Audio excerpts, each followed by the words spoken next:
শুরু করছি কুফরি গল্পের 22তম পর্ব। ঈশিতা আদিকে কিছু বলবে, কিন্তু ঈশিতার কোনো ভাষা নেই। একটা দীর্ঘশ্বাস ফেলে সবকিছু মেনে নিল, কারণ তার মা বাবাই এই জাহান্নামে তাকে পাঠিয়েছে। এখন শুধু লড়াই করতে হবে নিজের সাথে।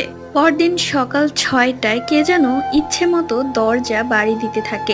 ঈশিতা ভয় পেয়ে যায় এবং দৌড়ে গিয়ে দরজা খুলে দেখে তার ননদিনী। ঈশিতা বলে, আরে প্রিয়া, তুমি এত সকালবেলা, কি হয়েছে? প্রিয়া বলে, আচ্ছা, তোমাকে আমার ভাইয়ের বউ করে আনছে কি রাজরানীর মতো থাকার জন্য? সকাল 8টায় আমার স্কুলে এক্সাম, আমি কি তোমার মাথা খেয়ে স্কুলে যাব? সকালের নাস্তা না বানিয়ে শুয়ে আছো, লজ্জা করে না?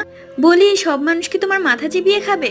ঈশিতা বলে, আচ্ছা আচ্ছা প্রিয়া, তুমি যাও, আমি একটু ফ্রেশ হয়ে আসছি। প্রিয়া বলে, ফ্রেশ হয়ে আসছি মানে? এক্ষুনি চলো, আমাকে আগে নাস্তা বানিয়ে দিয়ে তারপর তোমার যা ইচ্ছা তুমি করো। সকাল 8টায় আমার এক্সাম, কোন অলক্ষীকে ঘরে নিয়ে আসছি বাবা? এরপর ঈশিতা চলে যায় নাস্তা বানানোর জন্য। পরবর্তী গল্প।